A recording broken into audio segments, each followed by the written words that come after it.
오프닝 느릿하고 낮은 목소리 플러스 효과음, 바람, 눈 밟는 소리.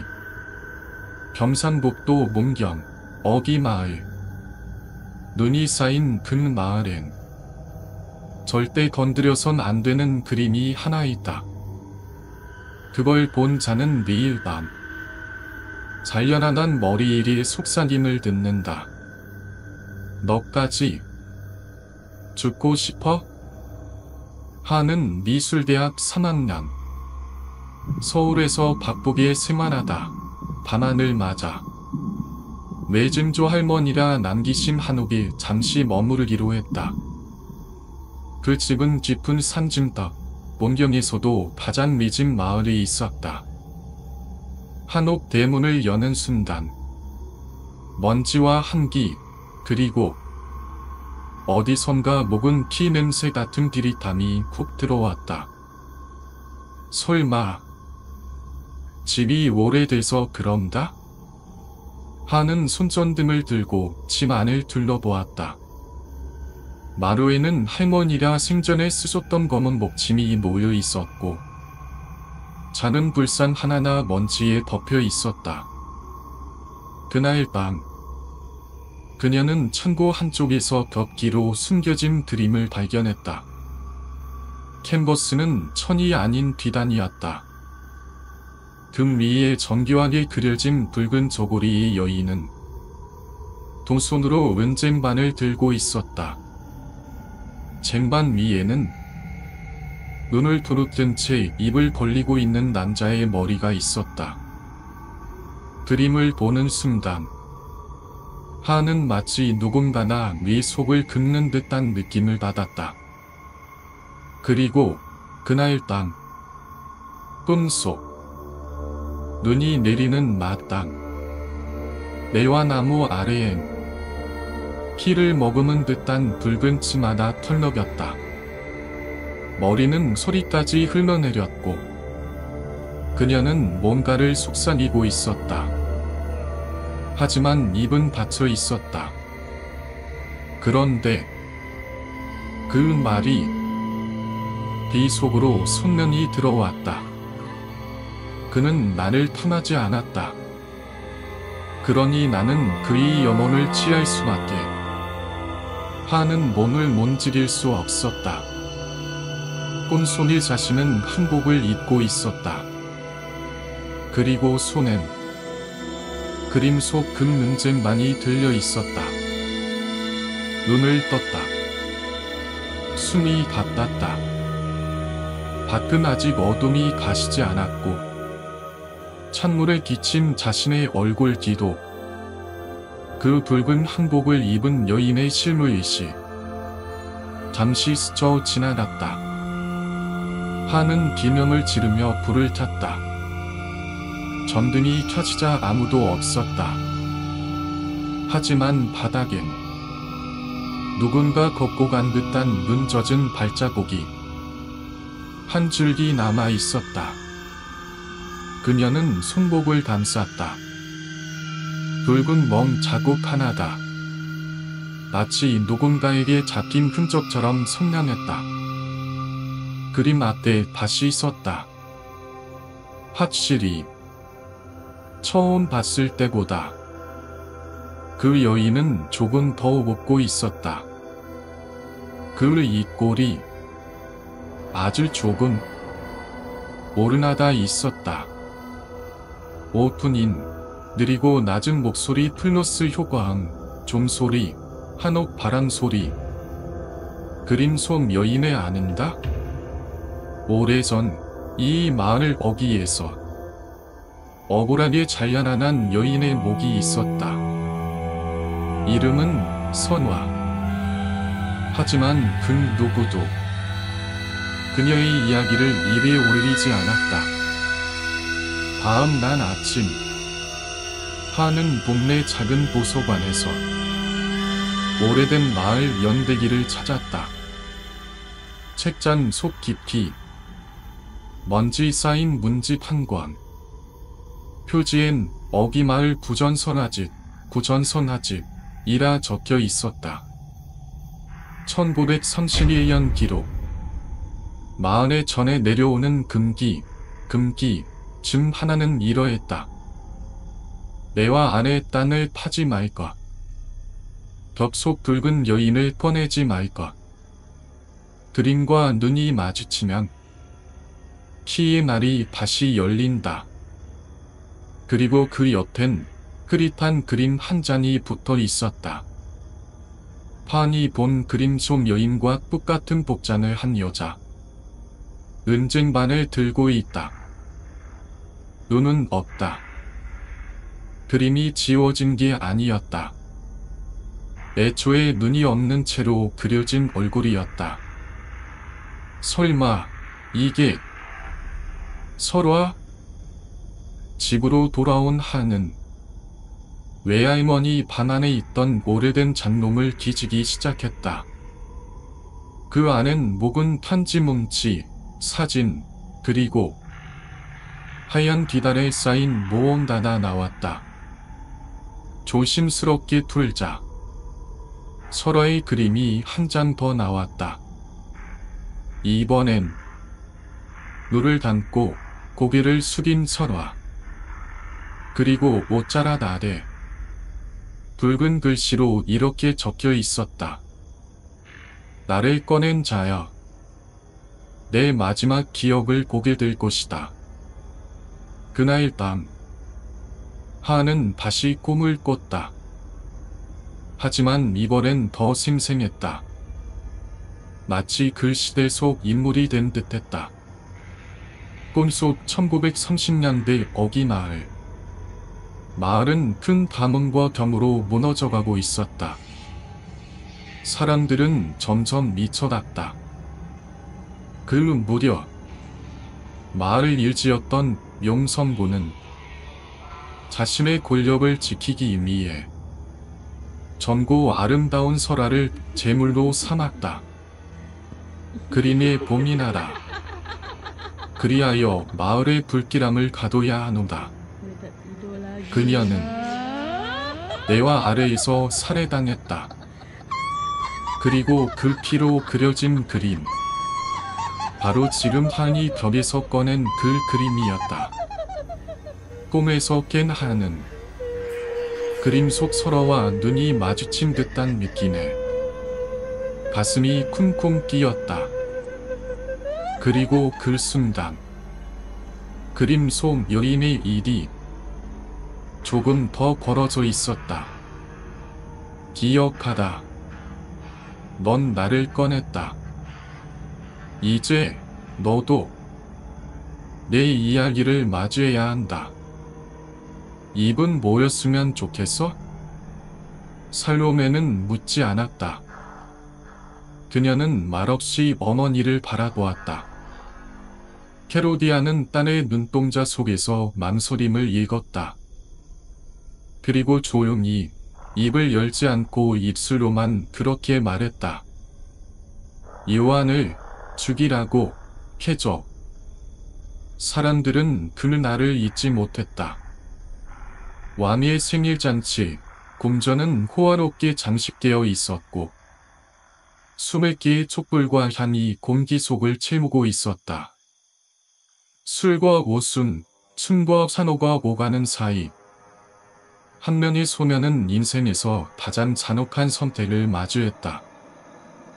그녀의 이름은 살로메.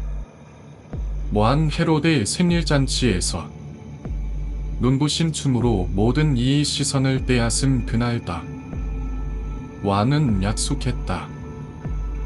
무엇이든 원하는 것을 말해보아라. 이 나라의 절반이라도 줄 것이다. 하지만 살로메는 아무 말도 하지 않았다.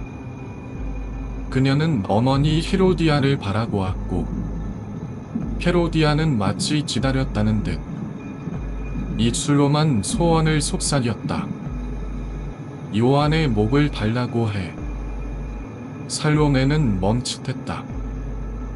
그 순간 잔치장의 모든 음악과 소리가 사라진 듯했다. 사람들의 눈이 자신을 향하고 있다는 걸 느끼면서도 그녀는 순간이 터질 듯 끼는 소리만 들렸다. 그러고는 작게 속삭였다. 요한의 머리를 주세요. 이 요청은 완일이의 천천병력과 같았다. 헤롯은 밤안했고 잠시 눈을 감았다. 그는 요한을 두려워했다.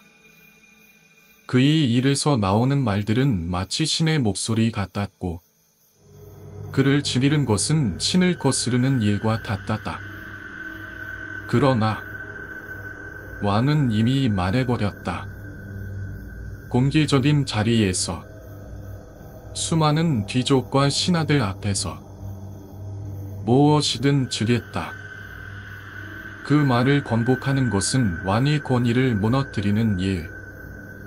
결국 그는 천천히 고개를 끄덕였다. 요한의 목을 대어 은쟁반에 담아 공주에게 가져오다. 밤옥 새로운 돌벽에 둘러싸인 방. 세례자 요한은 이미 그 모든 걸 알고 있는 듯 눈을 감고 앉아 있었다. 그는 두려워하지 않았다.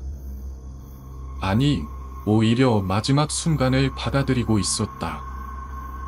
그의 머리는 가차없이 잘려나갔다. 무거운 은쟁반 위, 뜨거운 피가 흐르는 차도. 그의 얼굴은 문을 뜨고 있었다. 그렇게 그의 머리는 살롱의 손에 쥐어졌다. 살롱에는 그 머리를 어머니에게 건넸다. 그녀는 웃고 있었다. 아니, 웃으려 애쓰고 있었다. 하지만 그녀의 눈빛은 무언가에 깊이 상처 입은 듯 차갑고 텅 비어 있었다. 이게 정말 원했던 거예요. 오프닝, 효과음, 빗소리, 심장 뛰는 소리, 나무 삐걱이는 소리. 피는 한 방울로 멈추지 않는다. 첫 희생자라 입을 다물자 그녀는 두 번째를 찾기 시작했다. 이번엔 눈을 원했다. 정우의 장례식은 조용히 치러졌다. 하지만 마을은 이미 술렁이기 시작했다. 어르신들 사이에선 30년 전에 그날 이야기가 다시 떠돌았다. 그때도 이상한 일이 있었어. 매화나무 안에서 사람이 죽었지. 그림이 사라지고부터 평온했는데 하는 점점 더 잠을 이루지 못했다. 꿈은 반복되었다. 선화는 점점 더 가까이 다가왔고 이번엔 한의 뒤에 서서 기에 속삭였다. 그는 입을 다물었지. 이제 눈을 감게 할 차례야. 두 번째 사건 동네 약사 김선주. 그녀는 조용하고 깔끔한 성격이었다. 항상 정리된 복장, 정돈된 말투. 하지만 그날 아침 그녀는 약국을 열지 않았다. 이웃이 이상함을 느끼고 문을 두드렸다. 대답이 없자 경찰이 출동했고 문을 열자 약국 안에서 선주는 거울을 가득 붙여놓은 방 안에 쓰러져 있었다. 모든 거울은 깨져 있었다. 그녀는 눈을 가린 채 피를 흘리고 있었고 책상 위에는 그 여자나 나를 본나 나는 문장이 온통 반복되어 적혀 있었다. 거울 파편 속 한 조각에는 한이 벽에서 꺼낸 그림 속 여인의 얼굴과 정확히 같은 눈매가 붉게 그려져 있었다. 그날 밤 한은 또다시 꿈을 꿨다. 설아는 이번엔 눈을 뜨고 있었다. 그 눈은 전우를 꿰뚫었고 이제는 한을 향하고 있었다. 넌 보기만 했지. 이제 내가 널 볼 차례야. 하는 비명을 지르며 눈을 떴다. 전등은 깜빡였고 창 밖에서는 누군가의 그림자가 느리게 지나갔다. 다음날 미짐조 할머니의 예기장 발견. 하는 미할머니의 장롱 깊숙한 곳에서 작은 예기장을 발견한다. 거기엔 이렇게 적혀 있었다. 나는 선안을 닫다. 그림에서 나와 내 앞에 앉아 있었다. 그녀는 말했다. 당신의 자손이 내 말을 세상에 다시 전하게 될 것이다. 그래서 난 그림을 숨겼다. 이 저주는 다시 깨어나선 안 되니까. 하는 손이 떨렸다. 모든 퍼즐이 맞춰지고 있었다. 설아는 복수를 원했다. 그리고 그것을 기록하고 전할 자를 기다려온 것이다. 그게 나야? 거울 속 자신의 눈동자다.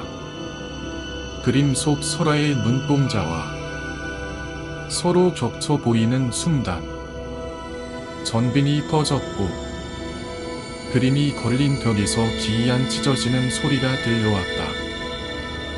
하은이 돌아봤을 때 그림 속 설아는 고개를 들어 하늘 정면으로 보고 있었다. 오프닝 배경은 조용한 바람 소리, 내와 꼴이 흩날리는 효과. 뻔질실은 묻히지 않는다. 시간이 아무리 지나도 기억하고 싶은 자나 단 한 명만 있다면 그 느끼는 다시 피어난다. 그림 속 설아는 더 이상 가만히 있지 않았다. 하은이 방을 나설 때면 그녀는 꼭 돌아와 다시 확인했다. 설아의 얼굴이 분명 하루하루 달라지고 있었다. 그녀는 점점 살아 움직이는 표정을 띠기 시작했다. 외짐조 할머니의 일기 마지막 장. 설아는 저주받은 존재가 아니다. 그녀는 이 마을의 진실을 아는 마지막 증인이었다. 일기에는 1934년 음력 2월 15일 어비마을에서 벌어진 지희에 대한 기록이 남아 있었다. 플래시넥 설아의 생전 이야기. 1934년 설아는 가난한 집안의 딸이었지만 그 미모와 마음씨로 마을 사람들의 사랑을 받았다. 하지만 어느 날 마을의 원인 모를 흉년과 병이 돌기 시작했다. 사람들은 원인을 찾지 못했고 마을의 장로들과 무당은 이렇게 말했다. 내와 나무 안에 그곳이 열렸다. 보미를 위해 피를 바쳐야 한다. 그들은 가장 순수한 자 다 필요하다고 했다. 그리고 선택된 건 설아였다. 그녀는 혼례도 올리기 전이었다. 하지만 마을은 침묵했고 설아는 제물로 바쳐졌다. 밤이 되자 설아는 붉은 한복을 입은 채 내와나무 아래 끌려 나왔다. 그녀는 울지 않았다. 눈물을 삼키며 마지막까지 조용히 말했다. 이 마을이 날 죽인다면 나는 이 마을의 기억이 되겠다. 그녀의 피로 그려진 그림. 그것이 바로 하은이 덕에서 꺼낸 그 저주의 시작이었다. 현재 마을의 이상 현상 가속화. 설아의 과거를 알게 된 하은은 온몸이 떨렸다. 그녀는 마치 누군가나 자신의 심장 안을 들여다보는 느낌을 받았다. 그리고 집 안 곳곳에서 내와 꽃이 날리는 듯한 환영이 보이기 시작했다. 비가 내리는 날에도 문을 열면 꽃잎이 날렸다. 거울엔 설아의 모습이 신기하게 겹쳐 보였고 하는 이제 점점 확신하게 되었다. 이건 단순한 귀신 이야기가 아니야. 설아는 누군가에게 말을 전하고 싶어 해. 그날 밤 하는 처음으로 그림 앞에 무릎을 꿇었다. 설아, 당신의 이야기를 제가 전할게요. 그 순간 그림 속 설아의 눈에서 피눈물 한 줄기가 흘러내렸다. 그리고 그 밤 한은 아주 선명한 꿈을 꿨다.